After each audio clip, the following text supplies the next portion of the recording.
Disclaimer, this video is an art analysis. No spoilers about the plot. Dandadan! No, not the magic reveal phrase. I'm talking about the occult and ghosts. Dandadan is a story about a boy who loves aliens and a girl who just happens to believe in spirits. It's a manga defined by its meticulous detail in both the drawn characters and the turbulent narrative they reside in. As expected of most shounen, it's a weekly manga, and despite that, the art is drawn with such clean and artistic strokes. Not to throw any shade at any other manga, but when comparing it to another manga like Chainsawman, it's hard to believe these both come out weekly. Heck, a common phrase within its own community is, "This is a weekly manga?" So many of the backgrounds and even the food can be drawn with such realistic quality that the only explanation can be Photoshop. Much like the high quality of the manga, the anime also does a great job of translating the madness of the story into an animated format. Even looking at the first episode as a whole, I'd say it perfectly lays the groundwork for what would come next. It displays the incredible pacing of the story itself, allowing for little to almost no filler moments. And as a whole, it's a story packed with so much crazy. Any side quest that would be taken is just the main story. A little hard to put into words, but if you just watch episode 1, I think you'd get a slight grasp on what I mean.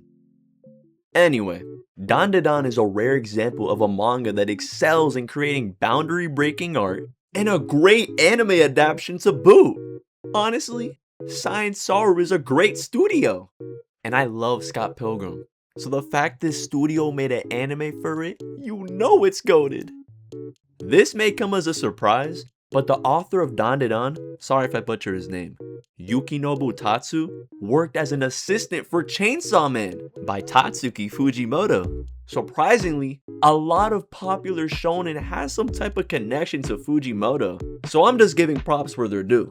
Another surprise is that Tatsu works mainly traditionally, or analog. And that's at least from what I've seen online, cause he usually posts drafts of panels and pages on his Insta and Twitter.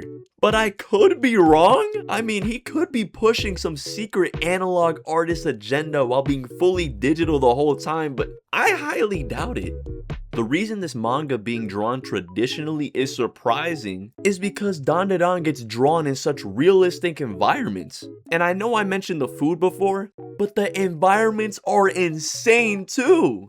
And despite the contrast between the anime looking characters and these realistic backgrounds, everything comes across as natural.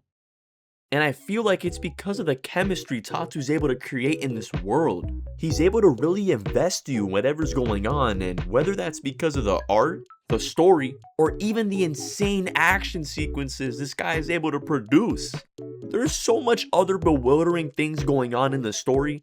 I think the last thing on your mind is how strange it is to see an anime girl walking through a real looking street. This also falls in the art category, but man, Tatsu's use of perspective is slept on.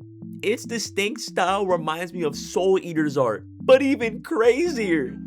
When I first read it, I was glued to these panels and they're scattered throughout.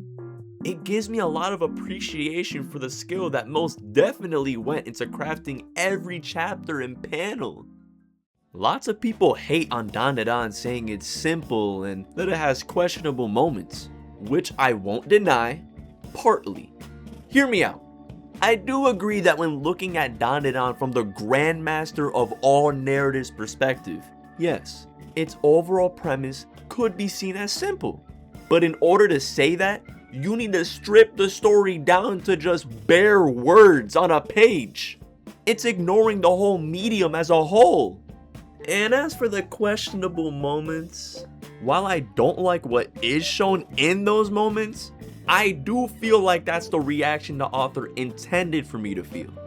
So putting that aside, Dandadan is a fantastic showing of what modern shonen is all about. It has the gripping narrative, the colorful cast, the powerful messaging, and remarkable art. So when creating a drawing of these two characters, I wanted to try and reflect that magical chemistry that's conveyed so well within the story. But most of all, I wanted them to look cool. And after looking over it, I really feel like studying Dandadan was a great learning experience for me. On top of my love for it, I also wanted to do it justice with my art. So let me know what you think I can improve, or maybe just your thoughts down below. Well, that's all from me, and I hope you enjoyed the video. Have a Merry Christmas, and if you don't celebrate holidays, I hope you have a good break. I would deeply appreciate if you decide to bless this video with a like and sub. Well, I'm Drawadrew, and I'm Drawadrew. Oh, you're still here? Look at some of the drawings Tatsu made of other manga series. His style is just, it's so good.